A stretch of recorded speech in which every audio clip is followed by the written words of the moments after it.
Hello and welcome to the Daily Mill for Thursday the 9th of June 2022. In today's Millwall news, another day, another player being linked with Millwall Football Club. And as you can see from the badge on the screen, it's a West Ham player. So what's happening here? So this is from the newsshopper.co.uk, promising West Ham defender linked with a Millwall transfer. So when I first saw this, I thought it was just a youngster at West Ham. Don't think he hasn't really played for the first team in the Premier League. He's played in the Europa League and the Carabao Cup. So I thought it was going to be like on loan or something, because I remember back in the day Glenn Johnson coming on loan from West Ham, and when he did, I was like, "You're a West Ham player. You're coming to Millwall on loan? Are you nuts? Are you crazy?" No, it just turned out he's a really good player and future England international. And he just needed to play, and he wanted to stay in London, and it worked out well for him, didn't it? So the Lions are reportedly interested in signing West Ham's promising wing-back Emmanuel Longelo. Longelo graduated through the Hammers youth system and made his first team debut for the club last season. The 21-year-old made appearances in the Europa League and Carabao Cup. In terms of the Premier League 2, that's not the Premier League as well, but the Premier League 2, the under 23 division of the Premier League. Longelo impressed, making 18 appearances, scoring 1 goal and assisting 5 more. And apparently there's a video there, but I'm not going to watch it. However, with Aaron Cresswell and Arthur Masuaka still in the Hammer squad, as well as reports suggesting that the club is interested in signing a new left back, Longelo will be far down the pecking order at the London Stadium next season. According to The Sun, Millwall are joined by a new Premier League side, AFC Bournemouth, with holding an interest in the youngster. Nottingham Forest were believed to want to sign Longelo in January, but since earning promotion to the Premier League, they have moved on to new targets.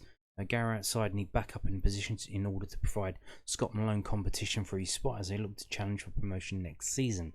A deal for Longelo will be one of few between the Hammers and the Lions, as the clubs have a big rivalry dating back to the 1920s. No shit. So obviously they're looking for backup for Scott Malone, it says there.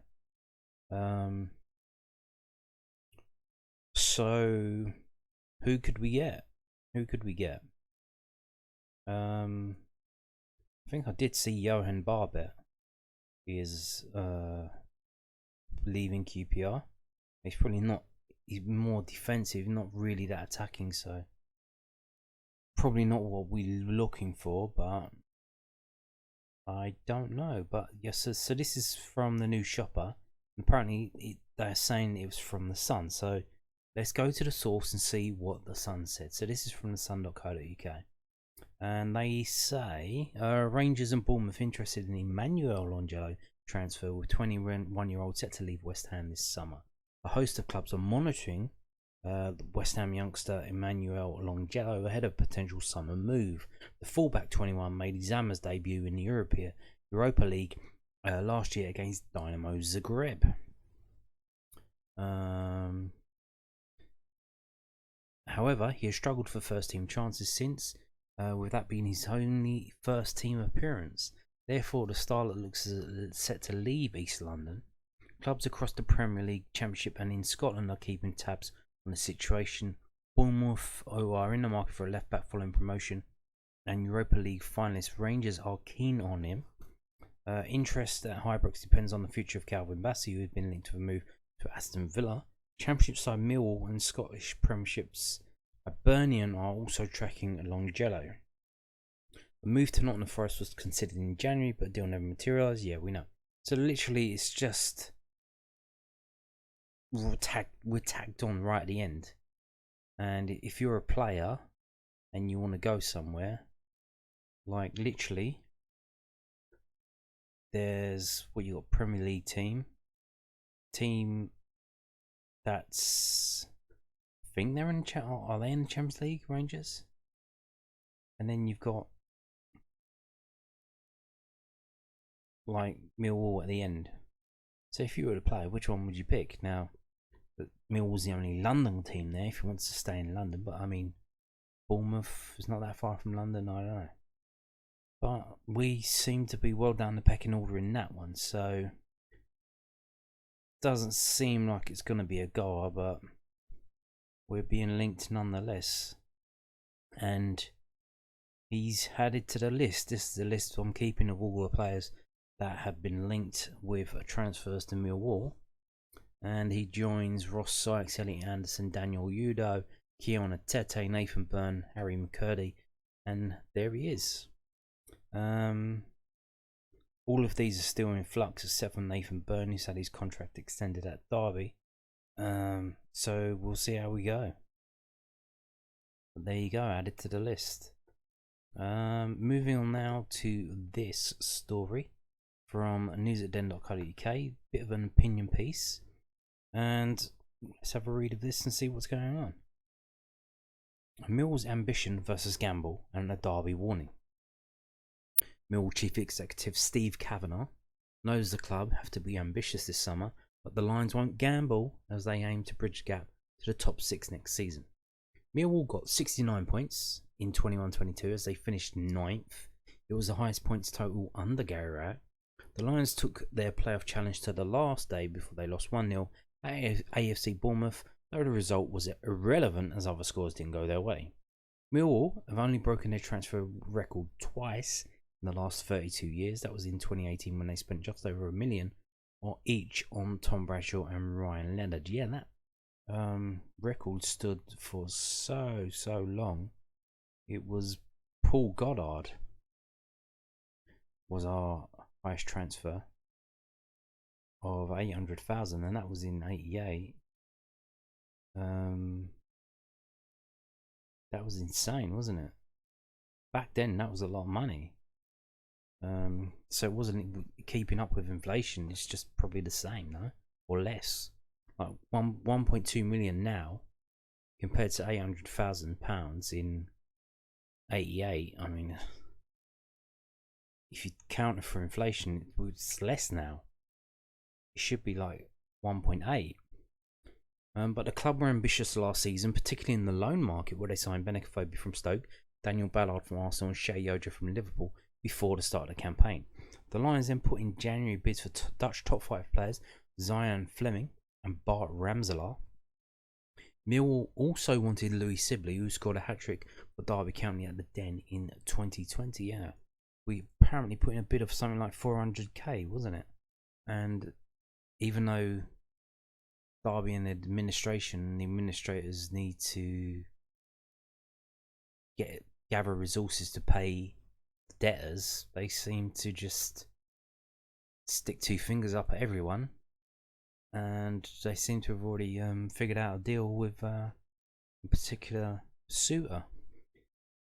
Derby are the most recent cautionary tale for other sides in the Championship who are aiming to make that jump into the top 6. The Rams were relegated to League 1 last season after having 21 points deducted for financial irregularities. It was only just over 3 years ago that Derby were in the playoff final with a squad that included current Millwall players Scott Malone and Mason Bennett. The Rams lost to Aston Villa, and despite the best efforts of manager Wayne Rooney, have dropped into the 3rd tier for the first time since 1985-1986.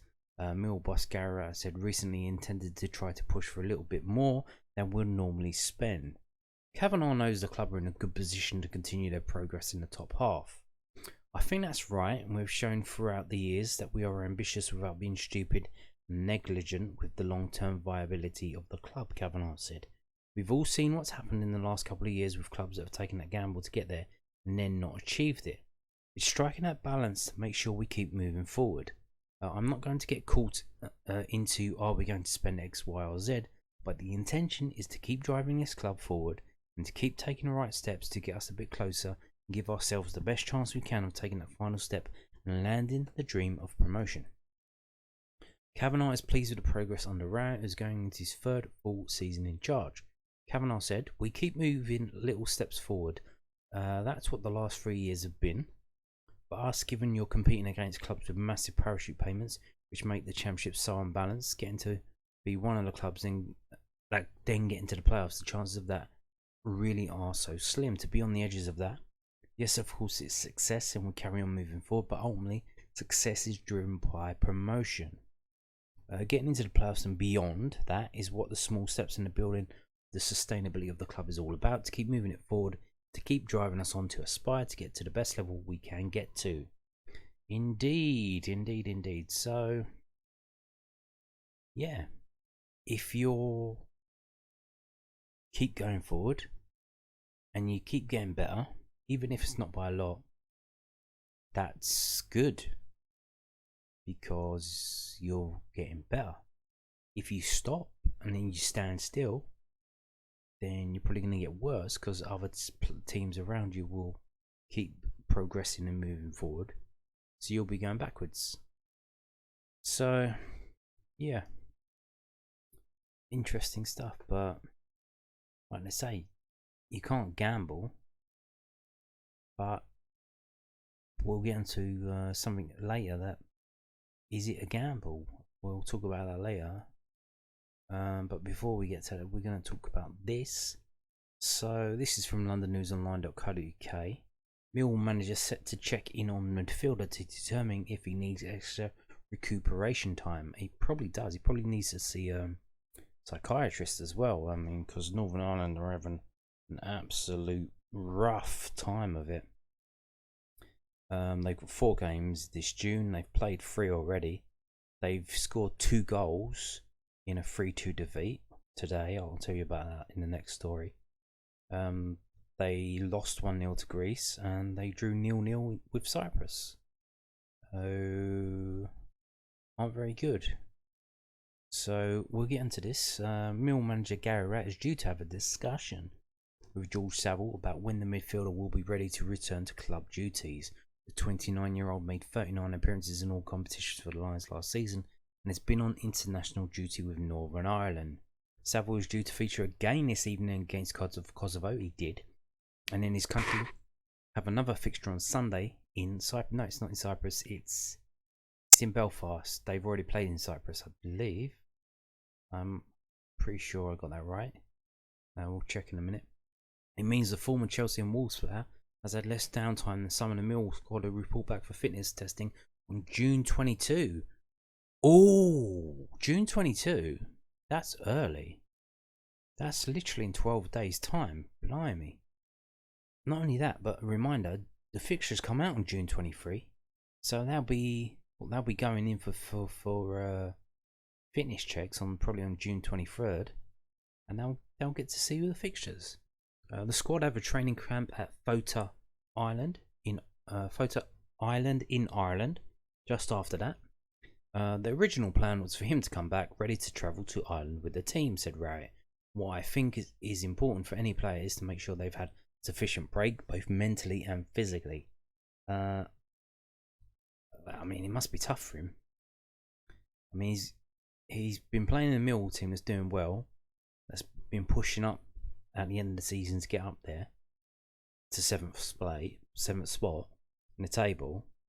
Like we won a lot of games, but we were winning, you know. And then he goes to Northern Ireland, and it's just, oh no, the results have just disappeared. I'll check in with him and see if he managed to get away and what his plans are, what he thinks he needs to find a good solution for him. He would probably have managed to get away straight away after the season finished. Pre-season is looming and everybody needs to be able to spend a little bit of time with the family. That's important. In an ideal world, I want all the players to go to Ireland as a group to get to know each other. What? All the players are the same. You haven't signed any new players yet. They don't know each other by now. Like, what the fuck have you been doing? Yeah.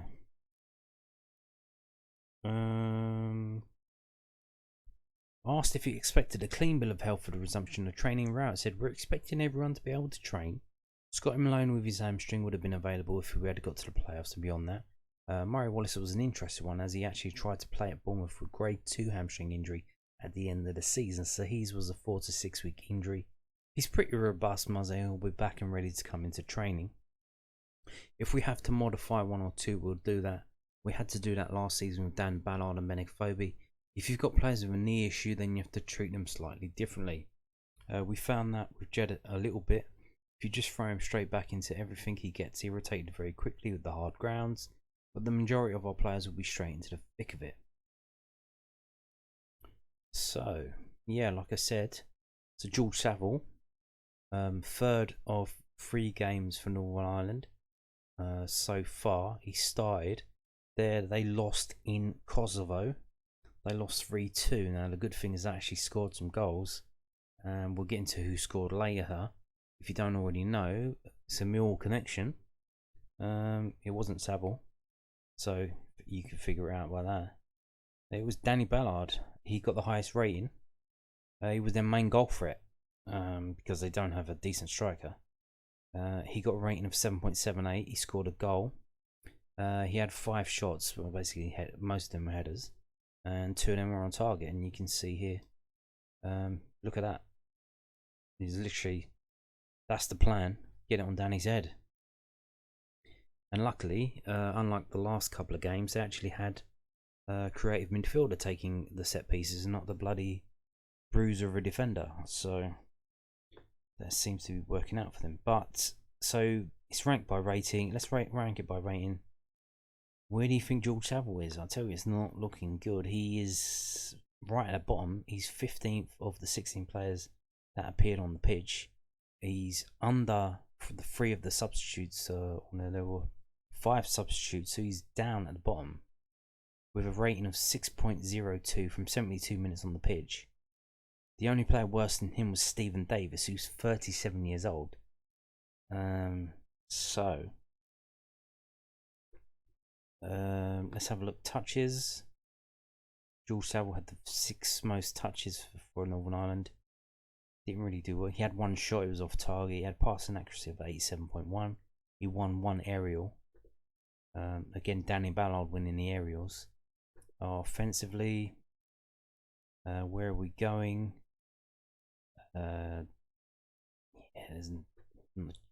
George Saville not really doing much. Put 2 tackles in, which is not that bad. He's 2nd in the list, but didn't get him a decent rating apparently. No interceptions, no clearances, no blocked shots. He gave away 1 foul. Passing wise, where are we? There's George Saville, 31 passes. So that's, seeing as he was only on the pitch for 72 minutes, he had quite a few passes. 87.1 accuracy. That's not bad actually. I don't know why he scores so low. Crosses, he didn't have any crosses. Long balls, 2 long balls, 1 of them was accurate. So it seems his numbers aren't that bad. It's just there's not much output there, and he's got a very, very low rating. But I mean, most of the team did. You can see here, so Jordan Thompson coming on, got the assist, put the cross on Danny Ballard's head, and yeah, rough old time of it. Northern Ireland are having, and hopefully, if George Saville starts for them on Sunday, I believe it is. Let's have a look. Yeah, they're playing in Belfast against Cyprus. 2 o'clock kickoff on Sunday. And as we go down and see the table, you can see, look, if they don't win that game, they could get bottom of the group, in a group of Cyprus, Kosovo and Greece. It's not good for them, but you can see how dire it is up front from them, because they've only scored 2 goals in this campaign. Look, 2 goals for or against, but they've had 10.3 shots per game. So poor old Northern Ireland, they're really, really struggling here. Really struggling. Yeah, not good for them. Hopefully they can figure out something against Cyprus. They figured out how to score against Kosovo. Set pieces taken by someone who can actually take a set piece. So hopefully on Sunday they can win that game. But so far not so good. So talking about Danny Ballard, superstar of the night for Northern Ireland, even though they'd lost. Here is a piece from news@den.co.uk. Mill boss on right price, Arsenal defender. Mill will be keen on the permanent move for Arsenal defender Danny Ballard if the price is right and the deal fits around what the Lions are trying to do in this window. Centre-back Ballard 22 is set to be made available for transfer this summer. Ballard is valued at around 1.7 million on the respected by who? Website transfermarket.com. That website, have you seen that website? The website's a bit of a joke, to be honest with you. Their numbers are just pulled out of thin air. I don't know where they get that numbers from. It's just respected because everyone uses it because it's so comprehensive. They tell you like who the agent of the player is and all stuff like that. It's very lots of data that you can see. So that would mean the Lions would have to break their current transfer record of 1.2 million paid to Sheffield United from Rhineland in 2019. Well, like I said, if you take the 800,000 for Paul Goddard from 88 and matched it to inflation, that would be about 1.8 million in today's money. So we're actually underspending. We haven't kept up with our record. But that price could be driven up further as Ballard is set to have a number of clubs competing to sign him. Well, yeah, but he's got a dodgy knee. He's got a dodgy knee, everyone. Whoever wants to sign him, he's got a dodgy knee. Don't sign him. A source recently told News at Den that Mill could face stiff competition for his signature. Ballard is currently away on international duty. Yeah, I've just told you about that. Ballard made 33 appearances on loan at Millwall last season, scoring once. He immediately became a regular on the right side of the back three, but missed 3 months of the season after knee surgery in November. Yeah, he's got a dodgy knee. Don't sign him.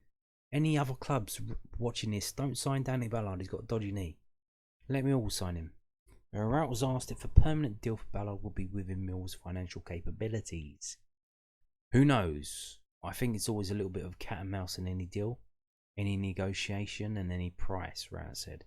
Would we want to bring Dan Ballard back to the club at a price that we felt was right for the price for us? Of course we would, but Arsenal have got a young player and they might have different ideas. The point is they may be open to it. We'd certainly be keen if there was an opportunity because he performed so well last year. Like any of these deals in the summer, they have to fit around what we want to do. They have to fit around how we see the team developing for next season. If they do, we can move forward. If they don't, then it's quite simple. We have to look for other options. Dan's a really good player. He's got so much potential, and I think a lot of clubs will be keen to bring Dan in next season. Yeah. But like I said, is that really a gamble? I mean, if you sign him, you pay the money, he plays well, he's gonna get better. He's gonna attract interest. I think Arsenal wanted to keep him, but because apparently coming from the other side, the Arsenal journos were saying that they're thinking about putting a first refusal buyback deal, which would probably set the price as well. So if we do sign him and then we want to sell him, we have to ask Arsenal if they want to buy him, because they like him, they want to keep him, but there's no path into the team for him now. And he wants to play. He doesn't want to go back on loan. He wants a club. So we'll see how it goes. But it's a lot of money, isn't it? But to be honest, if they've got that money, why can't they just give that money and wages to Jed Wallace and get him to stay? Because that's probably more of a problem if Jed Wallace leaves than bringing in a very good defender. In my opinion, Jed Wallace is going to leave a massive hole in the club that needs filling in terms of assists and set piece taking skills. So yeah, where would you spend the money on Danny Ballard or on a better offer for Jed Wallace? Moving on now to this. This is from millfc.co.uk. It's Mill under 23's confirmed pre-season schedule, fixtures set in stone. And this is a bit of a shocking one for me because I've already told you about a game at St Neots Town and it's not on this list. So I'm scratching my head wondering what the F is going on. So Mill under 23s will play 3 pre-season fixtures ahead of their 22-23 Professional Development League campaign. Beginning with a behind closed doors training ground fixture, Kevin Nugent's side will then travel to Dulwich Hamlet on Tuesday the 19th of July, kick-off 7:45 p.m. Before a trip to Chelmsford City on Friday the 22nd of July, kick-off 7:45. Now I told you about that game at Chelmsford, who now have Liam Trotter playing for him. Tickets for the fixture at Champion Hill will be priced at £12 adults, £5 concessions, while under 13s go for free. Ticket selling details for the Chelmsford match will be confirmed in due course. Any further updates to Mill's under 23's pre-season fixture will be confirmed on millfc.co.uk. So it seems as saying, don't listen to what everyone else is saying, listen to what we say, which I probably should have done because I saw this graphic, and just because something's on the internet does not mean it is true. But you can see it here. St Neots Town announced a fixture against a Millwall 11 on Saturday the 23rd of July, 3 p.m. kickoff. Now I don't know what's going on here. Maybe they've organised a fixture with the Millwall Lionesses by accident, and maybe they think it's going to be a Millwall 11. And then the Millwall Lionesses think they're playing St Neots Town women's team. And then they all turn up on Saturday 23rd of July, and it's a right old laugh. Like, oh, we thought. I imagine they should play the game anyway, and it'll be a lot of fun. But I don't know what the hell's going on here. But maybe now they say there might be some more fixtures, and if there is, keep an eye on this. Keep an eye on the Mill website. So maybe, obviously they're not going to play on a Saturday because they've got a game on Friday. But they're playing on Tuesday and Friday already, so that's a bit tight. I know they're young kids and they've probably got the energy to do it, but still. So maybe they're going to move the St Neots game to midweek, maybe Monday, Tuesday, Wednesday, the week after, so 24th, something like that, 25th. I don't know, maybe it's just scrapped, but weird one that. I don't know what's going on, which is a shame because I was actually looking forward to it. That was the one I was looking forward to. St Neots Town, never been there to watch a Mill game. Cambridgeshire, pretty nice place. The ground's right by the station, train station, which is now on the Thameslink line. Pretty easy to get to through London Bridge. Piece of piss. So gutted if that doesn't go ahead. I was really looking forward to that. So that's a shame. Moving on now to, I didn't pull this up. Sure, probably should have pulled this up earlier. The online ticket office is apparently back. It's back online. It was closed